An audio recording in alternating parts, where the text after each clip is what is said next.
everyone, and welcome to episode 19 of this knitting podcast. I have been recording, I think, about every 2 or 3 weeks for episode 18 and this one. Basically, the reason is that I've moved. I mean, this is a new space. So, but yeah, basically I've moved and I was really busy with that.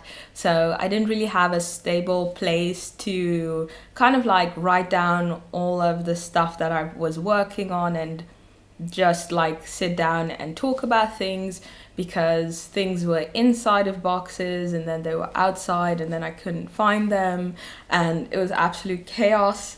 I'm still kind of settling down, but I feel confident now that I can at least talk, like proficiently talk about the things that I've been working on. And surprisingly, it's starting to get a bit warm inside. It's actually been quite cold for the past couple of days.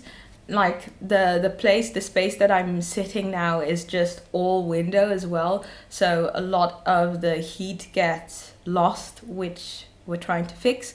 But yeah, for some reason it's warm right now. So basically, I have a bunch of things I wanted to talk about. I don't think I have any finished objects. The reason is because I'm working on some bigger projects, and also I have started a lot of new projects. So, and I've been working on projects that I've kind of dropped. So it's just a lot of things going on at the moment. My mother actually dropped by yesterday, and essentially, yeah, I asked her to bring basically all the yarn that I had back at her place, because I was thinking of selling it, but maybe now I think I might practice with it to, yeah, just kind of like improve my skills, I guess. Basically, when I started off knitting, or when I kind of like got back into knitting a couple of years back, I very enthusiastically bought a lot of yarn from drops, and I kind of like moved away from using drops, mainly also because I wanted to try other brands and see like the different in textures and quality, and just kind of like learn by working with other fibers, which is why I also bought a lot of yarn when I was in Japan, which was really exciting. So yeah, I have a lot of drops yarn, especially Naples, and also a bit of drops Alaska.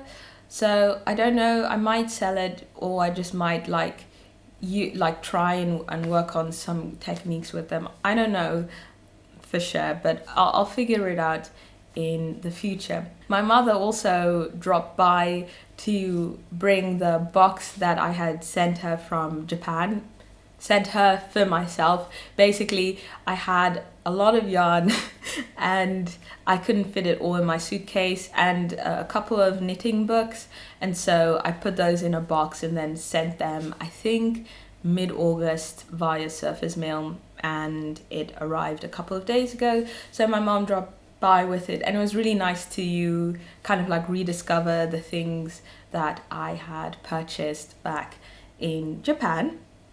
So yeah, I don't think I'm really going to be talking about that, because there was just so much yarn lying around here, and I spent most of my evening yesterday just trying to like sorting out what I would want to do with it.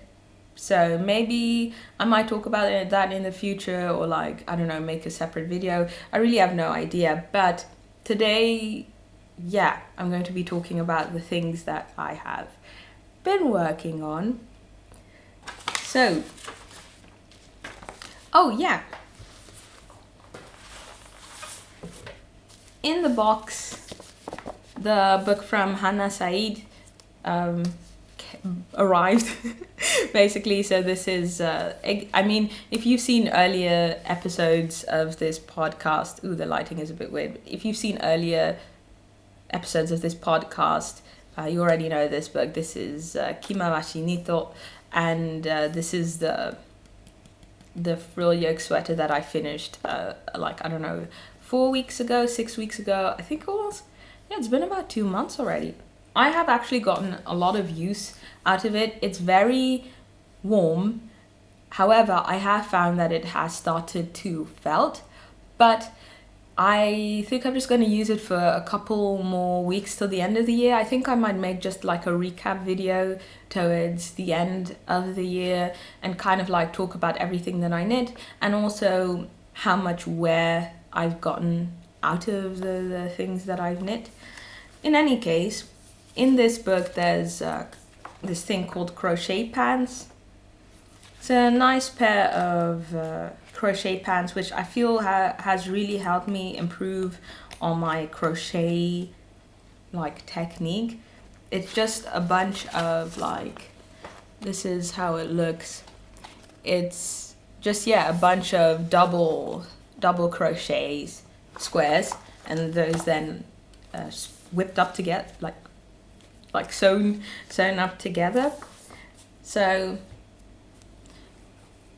I have, like I said, I've been saying that I've been working so long on this project, and I really just want to get over with it. Actually, today I finished, yeah, I think it was today. Yeah, today I finished my first square since the last time that I worked on this project. Yeah, as you can see, these are all the squares that I have. So basically, my idea of those crochet pants, I wanted to make them shorts actually, but now actually it's kind of like suitable for me to have pants, but I think I still would just like these as shorts. Who knows, I can always, you know, adjust, change it, because I still have a lot of this yarn. But yeah, as you can see, I've actually blocked these squares, and then this one I haven't, and it kind of looks weird, but that will block out because I had the same issue with a couple of other of these squares.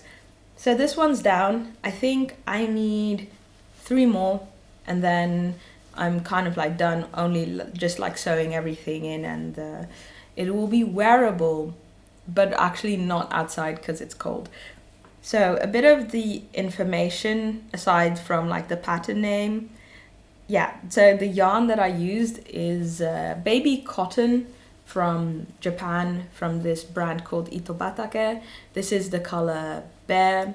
It's really, really nice cotton. This is, I think, like the first cotton project I've worked with. If you've seen the previous episode, I first actually used another cotton from another Japanese brand that's like very into recycling, and the quality was really not great, and it like the presentation, like the texture and the feel of the yarn really suffered because of the quality. And then I started working with this yarn, and it just looked so luxurious, like it felt so nice, and there was so much stitch definition. I loved it. Basically, I've been loving working with this yarn. So basically it's actually very thin. The yardage is 580 meters per 100 grams, and yeah, that was clearly too thin for this project. So I don't know if you can see it here, but I'm just holding three strands of these together and crocheting these, and that has been working fine. It's a bit annoying because of your hook. You might like lose 1 or 2 strands along the way, but I've kind of like found this technique of like turning the crochet hook, and that has been helping me a lot. Don't know how good that would do my wrists though in the future, but I do try and, you know, take care of my body now that I'm knitting so and crocheting so much. So I'm still doing push-ups. I did fall off for some time, but I'm back to doing push-ups again, and I'm also stretching, and I'm trying to improve the strength of my back as well, which I should also do my abs, because like, I don't know if you like this phenomenon of I don't know what it's called, I think it's like gym gut or something, like these guys that only train their abs, and so their abs kind of like, I think it's that their abs kind of like make them like go like this, but then you have the people who like, because their back is like too weak to support the strength in their core, and then people who train their backs too much, they kind of like go like this. So it's a good thing to have, you know, some balance when you're exercising and trying to strengthen your body. And lastly, I used 3mm needles. Well, I'm still a hook. I'm still using it. It's this one right here. I got this at Daiso in Japan for 70 cents. It's like 100 yen store, like, yeah.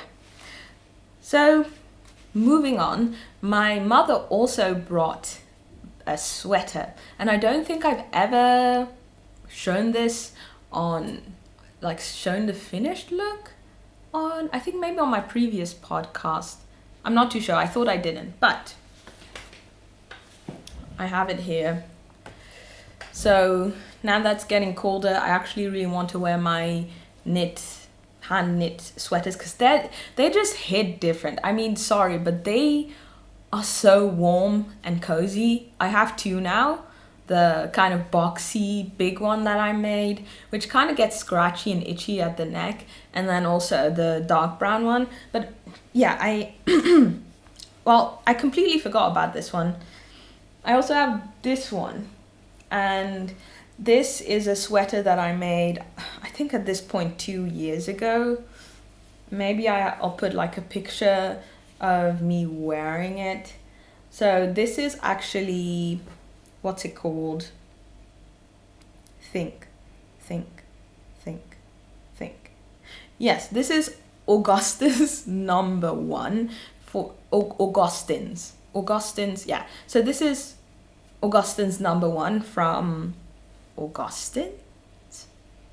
It's like this Danish independent knitwear designer. I think of all of like the Scandinavian knitwear designers, she's my favorite, because I really like how like complex and very sophisticated her pieces look. A lot of them are a bit like loose fitting, however, well, yeah, so quite a bit are kind of like loose fitting. So there are a couple of those patterns that I would like to make and have more form fitted, but I don't think that would be too much of an issue to fix that. But I had loads of fun knitting this whole sweater. I was first thinking of like turning it into a dress. So it's basically, it's like a top down. Would you call this a raglan? Yeah, I get kind of. Yeah, you kind of like make increases here at the sides, but in a way that it goes down straight. Honestly, I've actually been watching YouTube videos, like trying to learn more about knitting techniques and terminology and all those type of stuff. And one of my favorite channels is Roxanne Richardson. She had a whole series on sweater constructions, like what are set-in sleeves, what are drop-down shoulders, and like how ways that you can knit them and how things are calculated. Really, really interesting stuff. I'd highly recommend checking out her channel. I mean, if you watch me, you probably already know of her, because she's like such a talented and, how would I say, yeah, knowledgeable knitter. So yeah, one of my favorite people to watch when I'm like in the morning just having breakfast, and I keep learning about new things. So yeah, that was a bit of a detour, but yeah, actually the sweater is supposed to be like this. I tried to tack well, I tried to like put this, like sew this in, and it got too tight for me. So I have to find a better method to do so. Now basically when the times that I actually wore this sweater, I just like roll it in and it looked fine. So yeah, this is the sweater. I did make some modifications from the original. The sides here, there was some frill going from, yeah, this whole, like you can see this kind of like lace structure. This whole way down there was like some frills in on this side as well, and I decided not to do that. I thought it was just a tad bit too busy for me. And then the wrists, I don't actually like remember how the wrists were made, but I do know that I did make my own modifications. I basically took the lace pattern, and I don't know if I completely took like I think I might have made some small adjustments about the lace pattern, but I basically made sure that there would be like holes in here so I could put an I-cord through it. So I really like how this sweater came out. The only thing is that the arms are slightly too short, and I tried blocking it out and it didn't really work, and I was thinking, should I more aggressively block it out? And I was thinking, maybe I could just like, since my mom is taking all of my yarn, I'm pretty sure I had like a whole ball left up of this like silk mohair wool like yarn combination. I can maybe just like graft in like I don't know, maybe like 4 centimeters, 4 or 5, well 5 is a bit much, like maybe 4 centimeters, add a bit of length, and then be done with it. And I actually thought about this solution a couple of weeks ago when I went to visit my mom, but I was looking through all my bags of yarn and I couldn't find it. But actually yesterday I found the ball. So I'm thinking of doing that so that I'm actually more inclined to wear this than I am at the moment, because the short arms are just like just not it for me. Yeah, so maybe some more information about this. I mean, this is old, but yeah. So this was made in my Drops era. This is Drops Flora and Kid Silk. Yeah, I don't know the name of the colors, but it was like just a light green, and the Kid Silk was also a light green. So the pattern says 6mm needles, but I'm not too sure if I did that. I might go back to my earlier podcast episodes, but I don't even know if at the time I even mentioned the needle size that I was using. In any case, yeah, the Flora Drops is 65% wool and then 35% alpaca, and it has a yardage of 420 meters per 100 grams. And then the Kid Silk was 75% mohair and 25% silk, with a yardage of 210 meters per 25 grams. Yeah, so it has held up. I wouldn't say that I've like heavily used it. I think I've worn it maybe like 10 times, which honestly I should definitely be wearing this more. There are like pieces of knitwear that I knit this year that I've worn more than this one. Also, it has been at my mother's place as well, so it's not something that I could easily reach for. Yeah, but I think it's really cute. Is there anything else I wanted to say about this? Maybe you can see the back as well. It's pretty cool. It's like an I-cord, and so you can like adjust like how tight or how loose you would want it at like the waist area. So I actually worked on, so yeah, basically I wanted to do grafting. I'm pretty sure grafting is just like doing like sewing two pieces together, Kitchener stitch perhaps.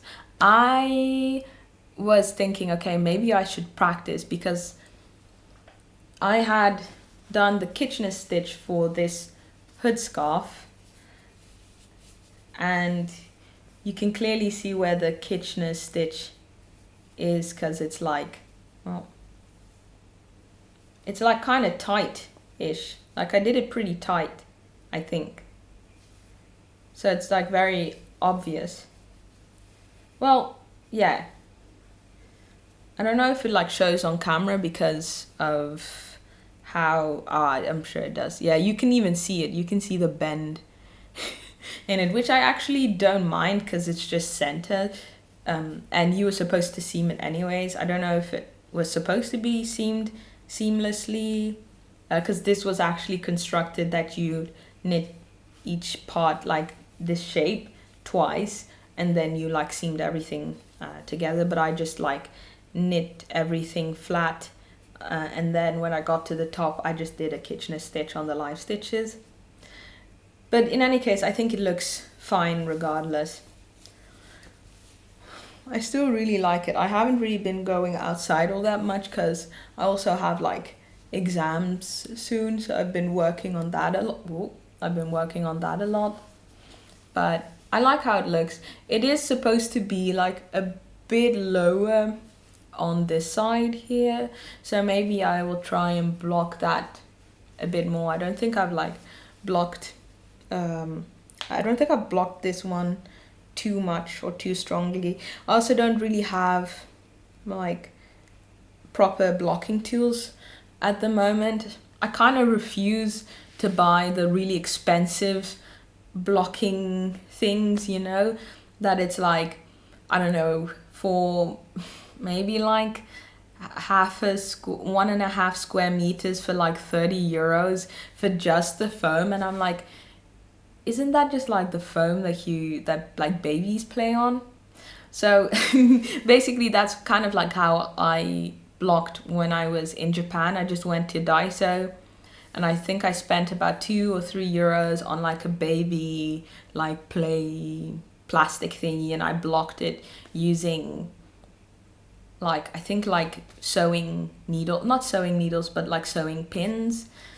And it worked out fine. I couldn't take it with me because of like the obvious volume, so I had to leave that behind. So I think I might do that here. I tried blocking on my yoga mat, but like the fabric is far too thin. So where was I going with this? I think I am going to move on to, also, doesn't this just look really cute? Ooh. So yeah, moving on. This is, so yeah, like I said, I had tons of yarn left, and so my partner was like looking through the yarn, the leftover yarn, well, the yarn that I had, like the copious amounts of yarn that was like flooding in today. And also when we were moving, he found some yarn, found this purple yarn that he really liked, which I used for a vest about 2 or 3 years ago, and I was planning on using for a Augustins piece. But the piece kind of like, I don't know exactly which number it was, but the piece was very impractical eventually, and I ended up not knitting it. I only did a swatch and I was like, wait a minute, this doesn't make any sense. So basically it was like a sweater-like piece, but then the back was completely open, and I was like it's supposed to be like a sweater, I think, but also the back is open. And I didn't really know how that would work. I also didn't think like having something, oh, I'm getting choked. I didn't think that having something underneath it while wearing it would be very practical or very nice looking. So I just completely opted out of the whole the whole thing. yeah, but yeah, that meant basically I had a lot of this drops Naples and I think the color is aubergine left, and basically I had about 500 grams left, and that would be, I hope, like enough for my partner, because he's pretty big. So, so yeah, I'm actually making a sweater for him at the moment. So I kind of, so yeah, I'm not really following a specific pattern. Essentially for the base, I kind of used like the vest number one of my favorite knitwear, which I also used like this yarn to knit. And no, my favorite things, vest number one. Yeah. And because I had made him wear my vest to see how it would fit, and if he liked kind of like the fit that it had, and he did. So I was just kind of like, I used that a bit as a template. I did some modifications, like I did like a provisional cast on at the shoulders. Basically what happens is that you cast on, and then you cast on, and then you start knitting the back as you cast on, like stitches for the shoulder, and then you knit basically part of the back, and then you pick up the stitches here, and then you knit the front. And so I did that with a provisional cast on for the shoulders. And yeah, I was just knitting away, and then at some point I kind of like didn't look at the instructions correctly, and I knit like, I don't know, like 10 centimeters too long at the front, and I had already joined at the body, and it was like, you'd have to have like really like huge breasts if you wanted it to like fit. Essentially, there was just way too much fabric from the shoulders to the armhole section.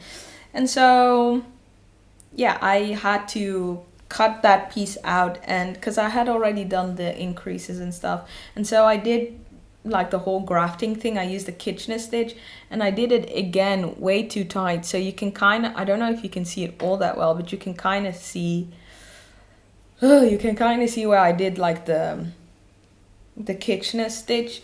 I'm just usually too scared that I'm making it too loose, and then I end up making it too tight, and it looks like ass. So I feel kind of bad about this, because I want it to be like a good sweater. I want it to be used a lot, and well, he said he didn't really mind, but I mind. So I'm leaving it for now, because I just don't want to mentally deal with it, and I'm just gonna continue at like the bottom. I'm just gonna knit all the way to the bottom right before the ribbing, and then I'm just gonna come back and do the armholes, because I know with the armholes, like sometimes because you're like knitting it, how do I explain this, but I think like when you pick up stitches for the armhole, the fabric kind of like goes a bit back up, and so I want to make it a nice length for him, so I want it to fit nicely. So yeah, that's basically this. Essentially, I'm not looking again, like this is basically what I'm using from like my favorite things, vest number one pattern, and then the rest is just gonna be me doing my own stuff, because it's like a vest and it doesn't have like a sleeves.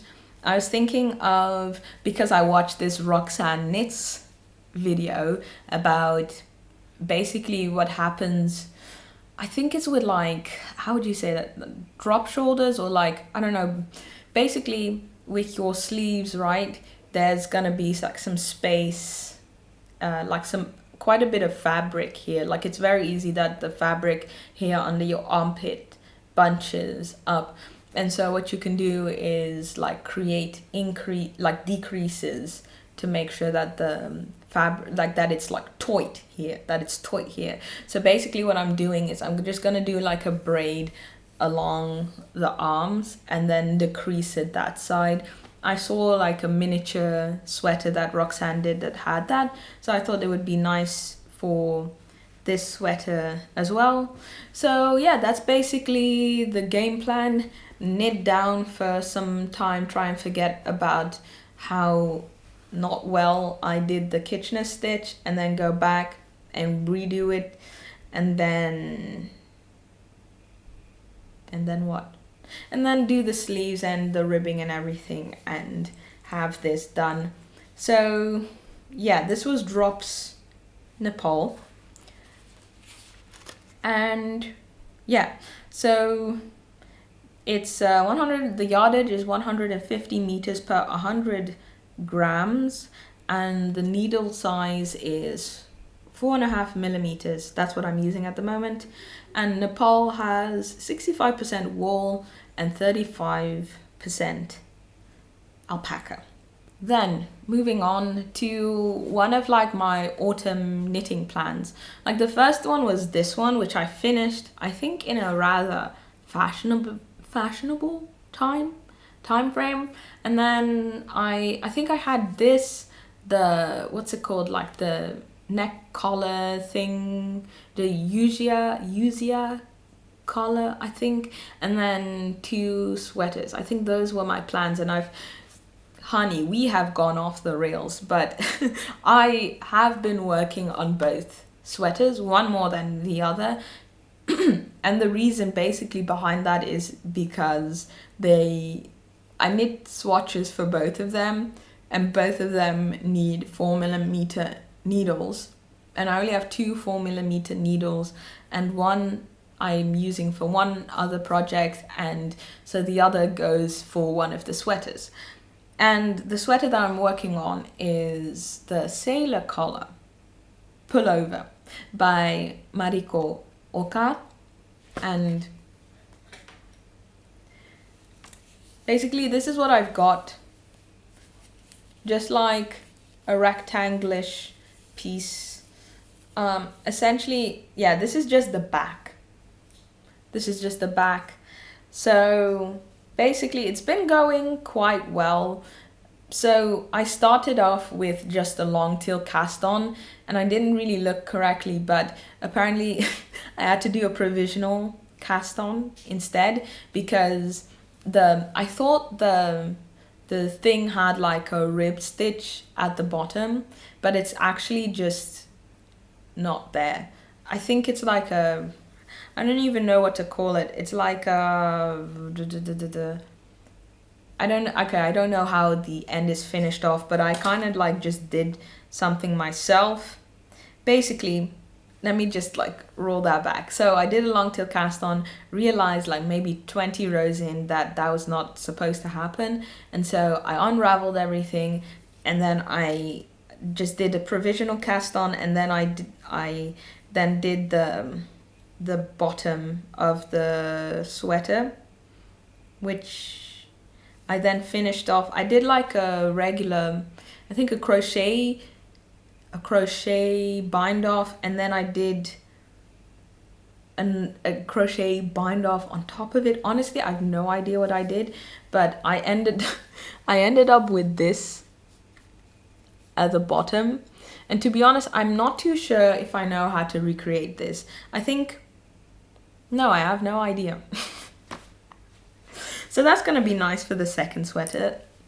You know, worst case scenario, I just like take this like bind off once I finished, and then just do everything together. I don't know. In any case, it's rolling, so I don't know what to do about that. Maybe it will block out. I am not too sure.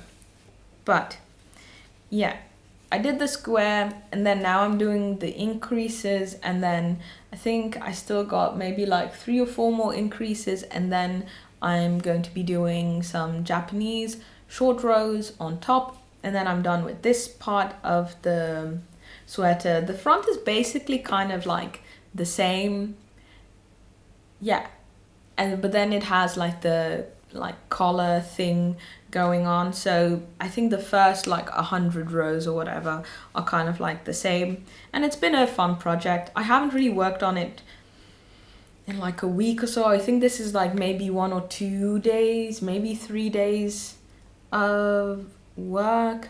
It knits up pretty quickly, and honestly I really do not mind purling. I think it's fun. However, I don't know when I should like slip a stitch at the slip a stitch at the beginning of a row, or if I shouldn't. Essentially, what I've noticed with Japanese knitting patterns, for one, okay, like the sizes, there's one size. If you're lucky, there's two. If you're really lucky, there's three. And so there's like basically almost no grading happens, and so you kind of like have to figure that out on your own. But I am kind of like inserted into like the Japanese knitting community. Like I know a couple of knitters now that I've gone to Japan, and I just like look at what's happening there. Like I keep up a lot with the publications that are coming out, which I actually want to make a video about. I think it might be coming out before this podcast episode, but I don't know. But I've kind of like inserted myself in there, kind of like seeing what's happening, and there's like this slow surgence of people who are saying like, yeah, we shouldn't just only have one size. And so it's slowly going from, because usually it was just like one huge oversized thing, right? So they have, I think like in general in Japan, they have this thing called free size, which is just one size supposedly like fits all. So like, I mean, if you look at me, right, this is like gonna be oversized for me, and it might fit someone like a size or two, or maybe even three high, like above me. It might like fit them snugly. Where was I going with this point? Yeah, basically everything that I've knit, yeah, like all the patterns that I like, okay, what am I saying? Basically, yeah, there's just like not a lot of size variation, and you're slowly starting to hear people talk about that. I think the most recent thing that I heard about it, well, first of all, you have Amirisu, which is a Japanese knitting company, but like they publish magazines, but they also have a store in Tokyo and Kyoto called Walnut. I've been in the one in Tokyo, which was really, really nice, by the way. But yeah, they have published actually books that are kind of like written in the Western way, because Japanese patterns are just in diagram. It'll just show one diagram. And well, I have one here, but actually I'm sitting quite nicely at the moment. But it's that book, I think in episode maybe 2 or 3 that I showed when I was still in Japan. No, episode 5 or 6 in when I was in Japan, where it was like this like inspirations from Nara or knits from Nara, and it just had like the kind of like, yeah, you just basically a Western knitting pattern it had. And yeah, I spoke to the founders of the magazine, and they also said like, yeah, because I asked them that question, it's like, how do people knit in Japan? Like, do they just like grade everything themselves? And she was like, yeah, basically that's kind of like how it works, but we're slowly seeing that that's like changing, and we're trying to do that as well, like trying to make the patterns more accessible. And recently there's this one knitwear designer, I forget their name, but they came out with a book that was, I think, pretty popular, I think maybe a year ago or 2 years ago. And yeah, that I don't believe there was a lot of like size variation. And then they're coming out with their second book in I think about a week or two, and they made this Instagram post about talking about how they wanted to have more sizes, and I think now it's gonna be S, M, L, and XL, which, you know, in like Western knitting circles, that would instantly be considered as non-inclusive size, like pattern writing.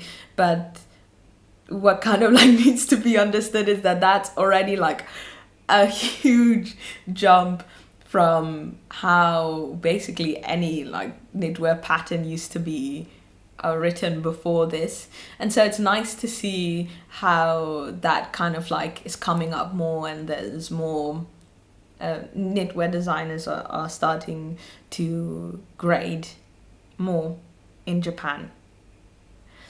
So that was a rant. That was not a rant, that was a tangent. So yeah, this is the yarn. I think that's the last thing I'm going to say about this.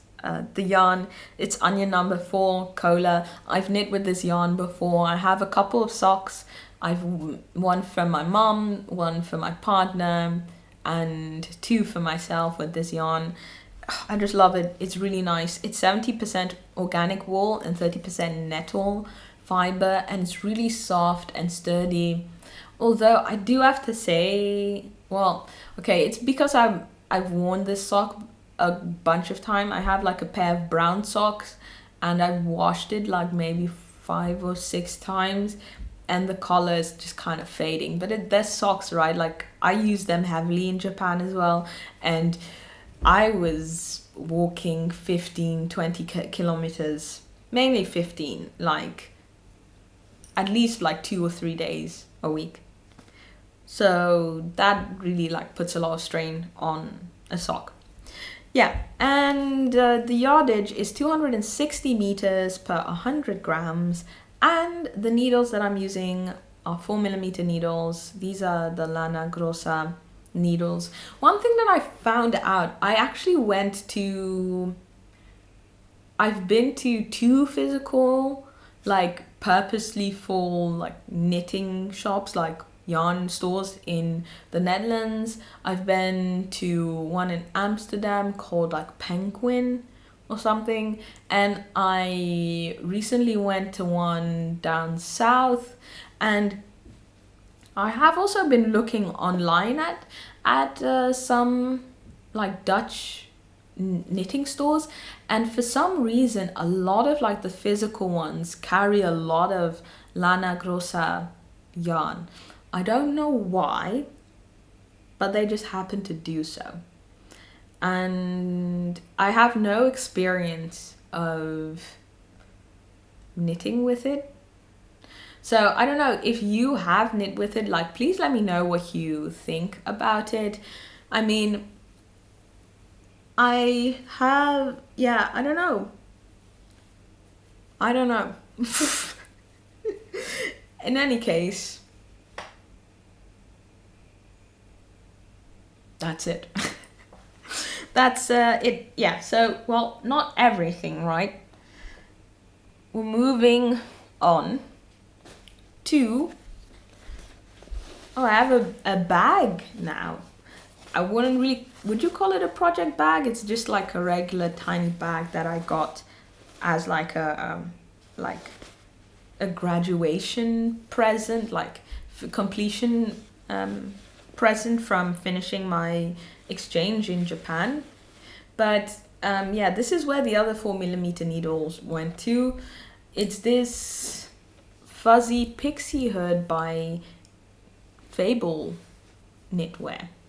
Or Fable Knits? Fable Knitwear, yeah. So basically I already started I started this I think about 2 weeks ago, and I'd made swatches and I'd picked out the one that I wanted, and then how do I say this? Yeah, basically I knit the like this I knit like more than this actually before, and then I found that it was gonna be like way too small for my head. So the thing is that it's not that I have like a particularly large head. I think my head tends to be a bit small anyways. It's just like the amount of hair that I have. Yeah, so yeah, I don't know, it doesn't really seem like much, but it's like basically I actually was looking at my hair, how much it's grown, because it's like very curly and stuff. It's like till here, somewhere here at the moment. So it's very like condensed. It's just basically a lot of the hair. I just have me trying to explain my hair well when like 50% of my brain just kind of like switched off because I got distracted on what I saw on the screen just now, but because my computer is here. But basically what I'm trying to say is that there needs to be a lot of space at the back to accommodate my hair. So I tried to knit a bit longer than was recommended. So basically what you do is you start off with this like strip, and then you pick up the stitches on the side. And I thought I was kind of scared of making it like too big, but also too small. And then it turned out that it was going to be too small. But now I think I've knitted a bit longer even. But I also thought about the like, basically this is just gonna be like the front where my head is, right? But I thought, I could also just like put some extra ribbing, like put a border there, which will give me like another 1.5 centimeters on both sides if it's still too short. Also, this is like superwash merino, so it's supposed to grow. I don't know, I think that's kind of scary about merino because you don't know how much it is going to grow. I did my swatches, but still it didn't really seem to grow that much, but I'm still kind of scared, so I still kind of kept it on the short side. So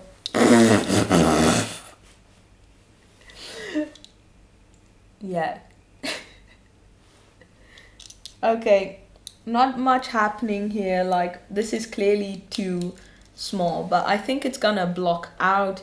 I'm just gonna like really aggressively block this thing, and also I'm gonna knit a border, so it should be fine.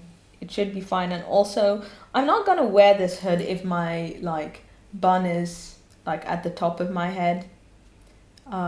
But still, if I do put like my bun at the bottom, like there's still a lot of like hair that tends to bunch up here at the back of my head.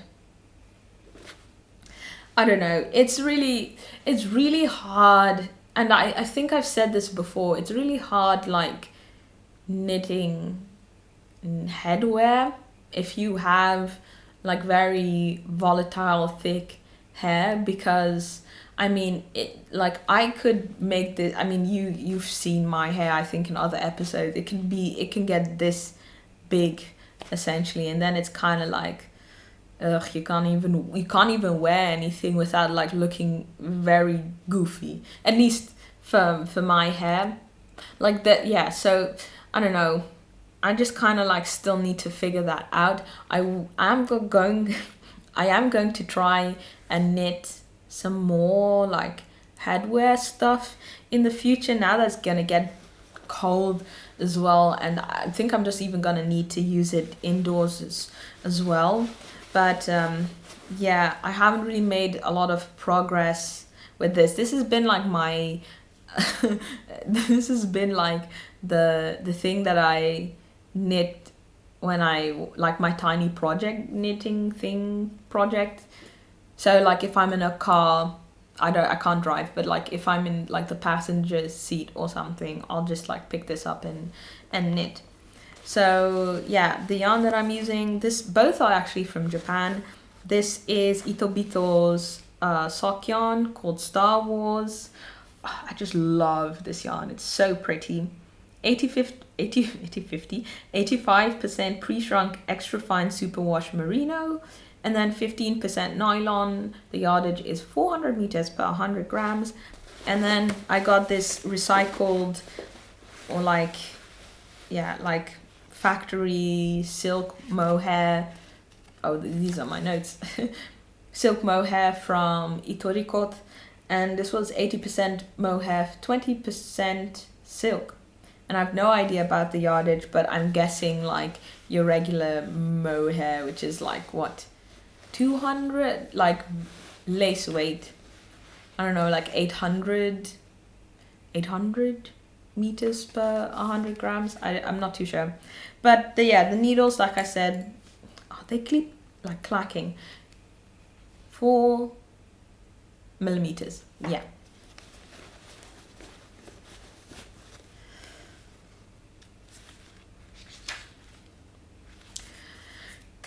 Then, I don't know if I actually spoke about this in the last episode. I lost the audio of my last episode, which is kind of unfortunate, but maybe I can find it. I just lost a whole ass SD card, but I don't know if I spoke about this before, but I completely like unraveled this mitten that I was working on, like, I don't know, right before I left for Japan, and now it's kind of like starting to become weather where I actually have to use it, or I actually can use it. So I redid it, and it's definitely way like less tight than it used to be. Like, I mean, now it's tight because there's no, there's no like thumb place set yet, but it doesn't feel like tight or whatever. I think this is like going to actually work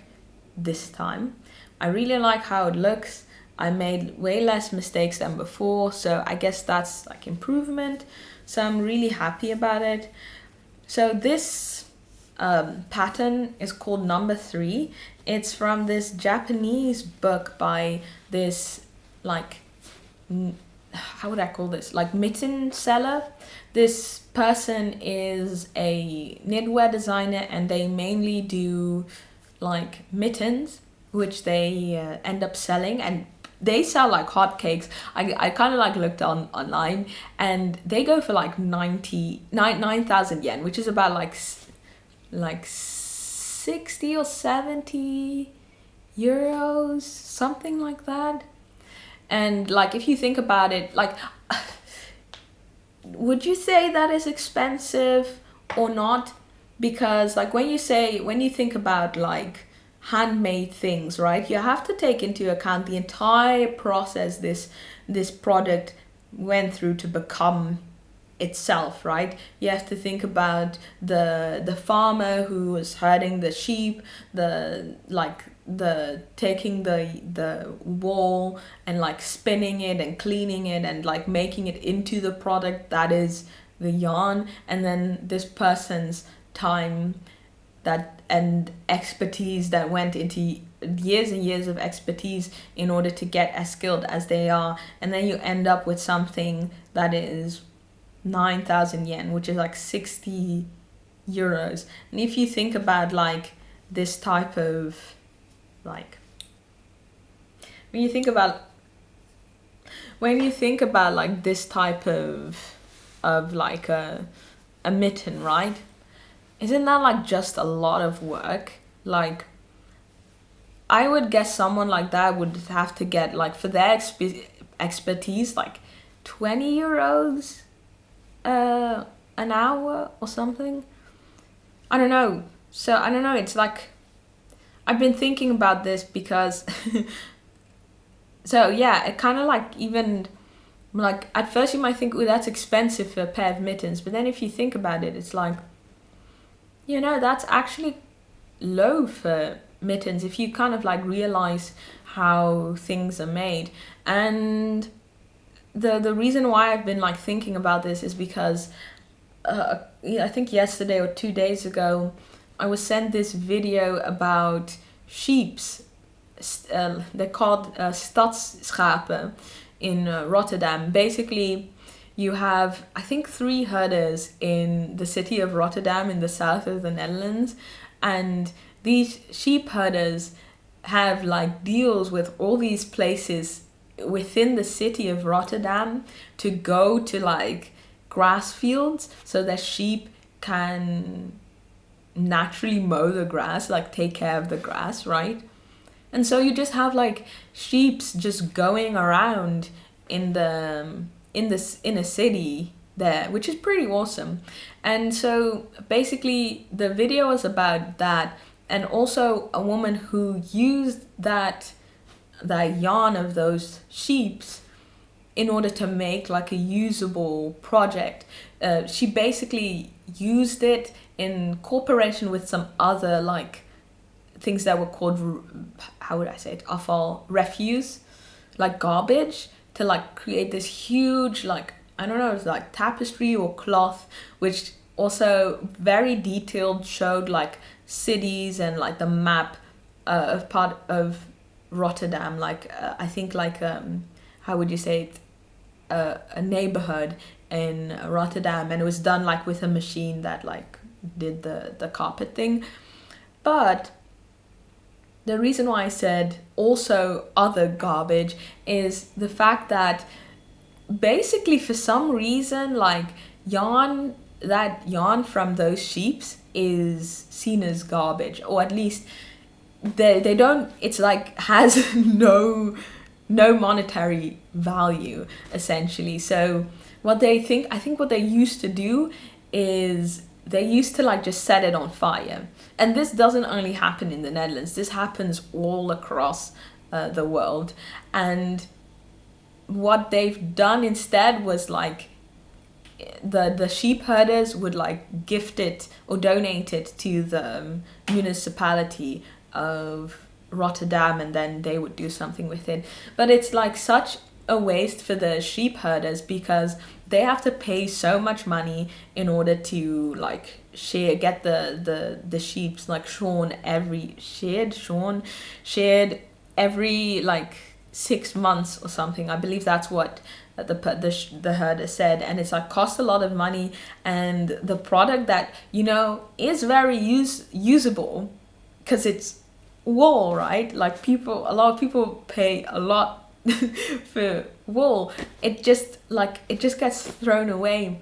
And so yeah, the person who made that whole tapestry, she's I don't know exactly what she is, like she's create like an industrial designer creator, and she's just kind of like looking at like how do we use things and how do we value them, and does the price that we put on articles, does that make sense? And so it's very interesting to think about, because if you like, you know, you can get mittens for like maybe 2 or 3 euros here at the Hema, maybe 5, probably like 5 euros at the Hema here, which is like a big store here in the Netherlands. But if you think about it, like, yeah, how long will those last on average? Like for like an average person buying this, how long are they going to use it? But then it's like, how long would you use something that is of like knit, like these mittens?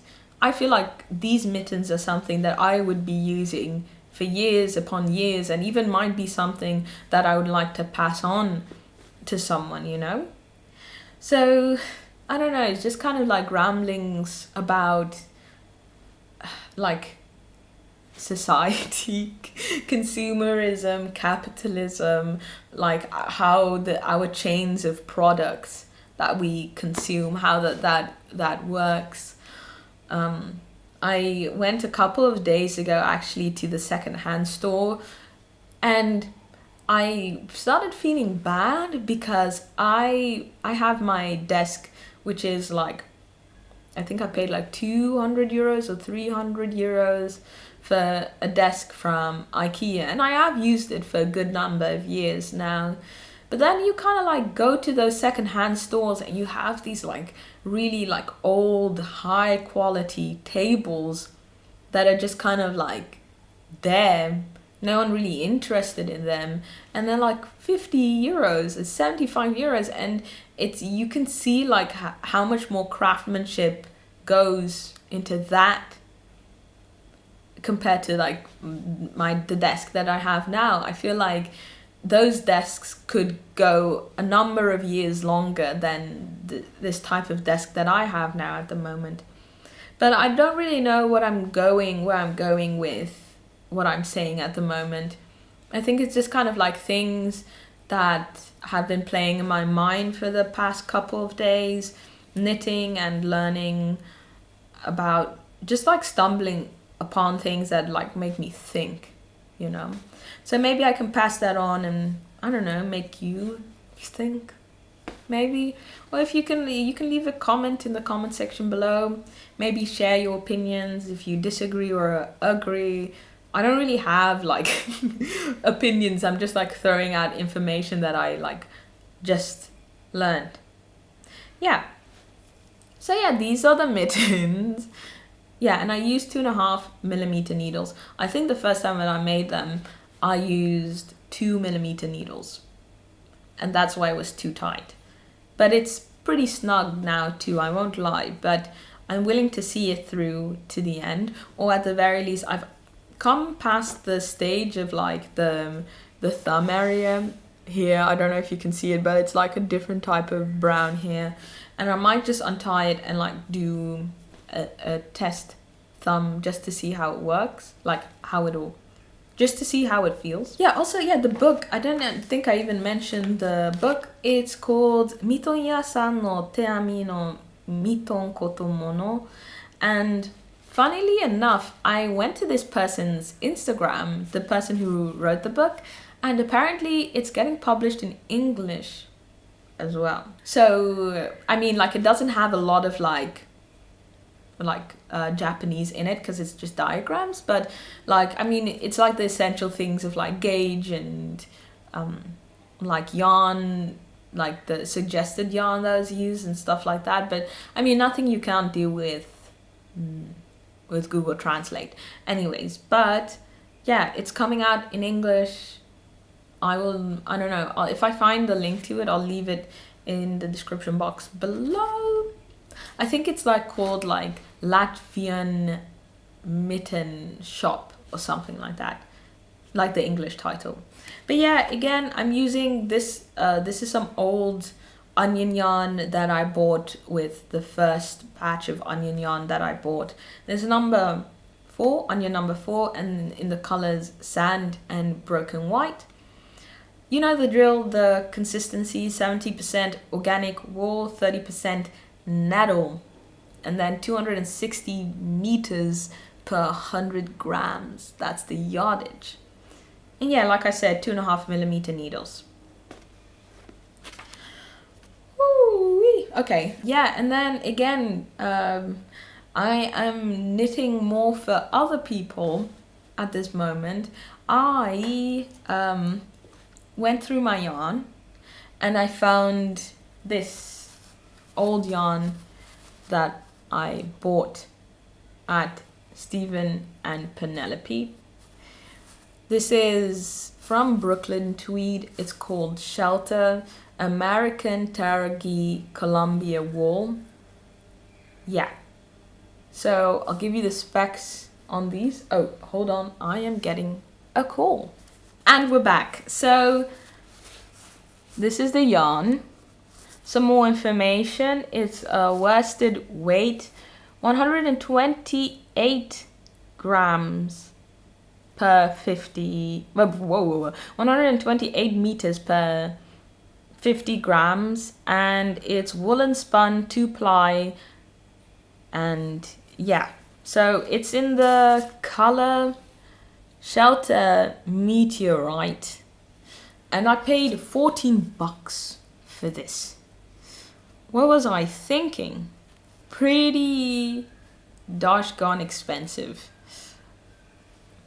I don't know what copium I was huffing, but anyway, I had three of these hanks, and yeah, what happened was that my partner saw this and he was like, whoa, this looks so awesome, because he really liked like the specs of stuff.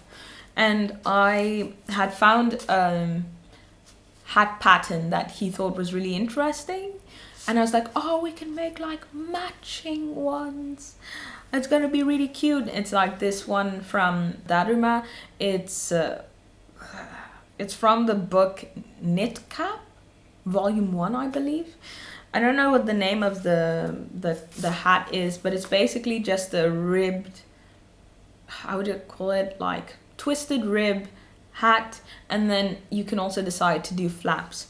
So anyway, yeah, I had enough to do the hat and the flap, but I still kind of like needed the so basically the way the design is you have the hat, then the flaps that you can, which are optional, and then on the inside you have like creamish white boucle yarn.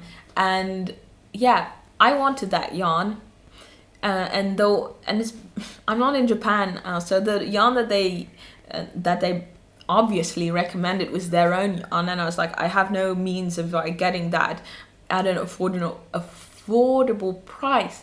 But then I was talking about it, and I looked on the floor, and I saw that I randomly bought, well, not randomly, but I bought one bowl of like the exact thing that I needed, like the boucle yarn, that I think also is like the exact right like yardage and everything, but from another brand, not the Daruma one, but this is from Hamanaka, which is like another. Ooh, the lighting is really bad for this yarn. Can I change it? Well, it doesn't, it's not getting any better than this, I think. Well, oh, okay, now it gets better. Yeah, so this is Hamanaka yarn, a very huge company in Japan as well. They have existed for ages. Like literally the books that I got from like post-war, they're from this company, basically, most of them. So yeah, this is colored wool 100%. This is from their Sonomono Alpaca Boucle. Oh yeah, so Alpaca Boucle. Sometimes like the script that is used here is not like the Chinese characters, but like it's like a phonetic script, and it's a bit hard to read sometimes. But if it Japanizes words, basically. So like, you know, I don't know if you know this one meme was like someone says, you'll say like McDonald's in Japan, and they'll not understand it, but if you say McDonaldo or something like that, it's like, oh, okay, I know what you mean. And it has something to do, I think I studied this in like a linguistics course, but something with like phonetics and like the way words are pronounced, like the pieces of speech that are like pronounced in Japanese, called mora. I don't want to go like on another tangent, but yeah, so this is, we're gonna try to say this is Alpaca Boucle. I think it's undyed yarn. It says colored. Oh, it says, yeah, natural fine yarn of original colored wool. So it's basically just the like undyed yarn, essentially. I also have a like gray one and a brown one from like other types of sheep. Alpaca, from another alpaca. So I need about 15 grams for one hat. So, ooh, wait, will this be enough actually for both?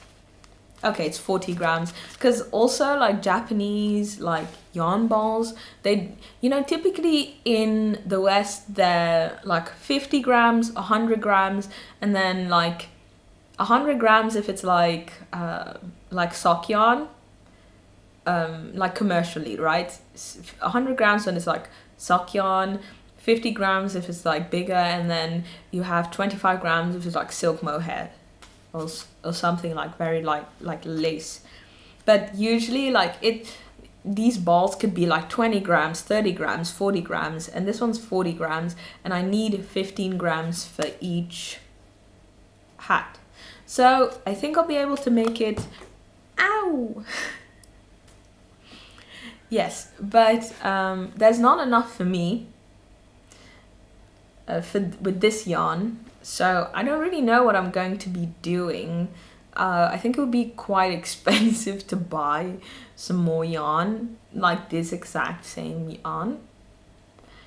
Yeah, because also the price has risen. It's 16 euros now. So I don't know.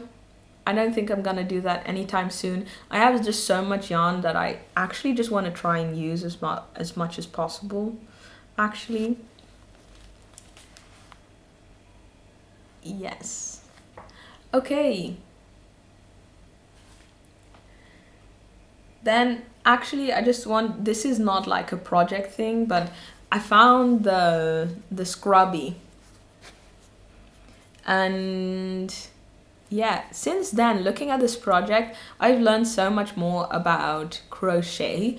I have been trying to think more about how crochet works and kind of experiment what works and what doesn't work. So basically this is the scrubby that I spoke about, I think 2 or 3 episodes ago. It's from this book called Sumikko Gurashi no Kantan Mahou no Tawashi. And it's just crocheted acrylic yarn that is used for cleaning and stuff. And I was trying to make this one right here. I made tons and tons of mistakes, but I'm getting better at learning this, how things work. I spent quite a lot of time actually last week learning how to do crochet circles, how they work, how to increase, and that was very nice.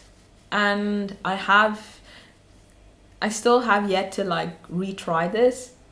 I actually tried doing this again with this this circle, but I don't know, I don't know if you can see it, but it's not completely round. And I think it's because I messed up the way increases are done. I don't think I really looked that well on the chart that was in the book. And yeah, it's just I'm still getting used to reading things, what's a single crochet and what's a single crochet in the same place. I know that sounds really basic, but your girl is learning. So I've always wanted to make one of those market bags that you can you have this tiny bag, and then you have a huge bag that you can use for groceries. I've always wanted to make one.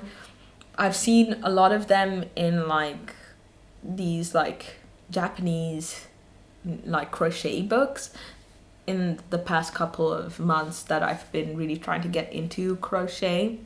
And I was you know what, I'm just gonna try and wing it. So so basically I have, most of the yarn that I have is wool. And so I bought some cotton acrylic yarn from Katia or Katia. I'm not too sure how it's called, but it's called Katia Whoa or Wow yarn. And yeah, it is 60% cotton and 40% acrylic. And the yardage is 160 meters per 100 grams. And so long ago, 3 years ago, I was I'm gonna try and learn crochet, and I I got this book. I bought it. This is also, by the way, from Hamanaka, and it's just 3D granny squares. I thought it was really cute. So you have a mixture of animals and plants, essentially. Yeah. So kagibari ami no 3D pattern book. Yeah. That's what it's called. It's from Apple Mints. It's like this. I don't have another Apple Mints book right next to me, but it's like this series by, I think, Japan Vogue. Yeah, from Japan Vogue. And it's like these very tiny books that have like, I don't know, like one specific like subject, and then they focus the entire book on it. Like there's one for, or multiple for like crocheting socks, which I would love to like look how that actually works. There's one actually recently that had this like what you can do with granny squares, like bags and sweaters and stuff like that. But yeah, yeah, they're pretty cool, actually. And then there was this one that I thought was pretty awesome, because it kind of like reminded me of my childhood watching SpongeBob. It was this flower here, and it's like, oh, this kind of like reminds me of like, oh wait, it's this one. Yeah. No, they're the same. But it's like, oh, this kind of like reminds me of the flowers of, the cloud flowers in SpongeBob. And so I was like, you know what? I'm going to try and make a market bag using this, essentially. So this was my first try. And I think it looks pretty groovy. Like, this is not done. This is just like one of the sides for the bag. And I think it looks pretty cool, but it doesn't look SpongeBob-y. Like slightly reminiscent of SpongeBob. And so I was like, okay, let me just look up how those look. And you can already see I made like a number of modifications. Basically this is a round thing. I don't know, like I don't know how to even explain crochet. I'm still not there yet, but yeah, this. So I went online, I like tried to look back at the clouds, how they were shaped. And this one basically had 8 petals, and the SpongeBob clouds have 5.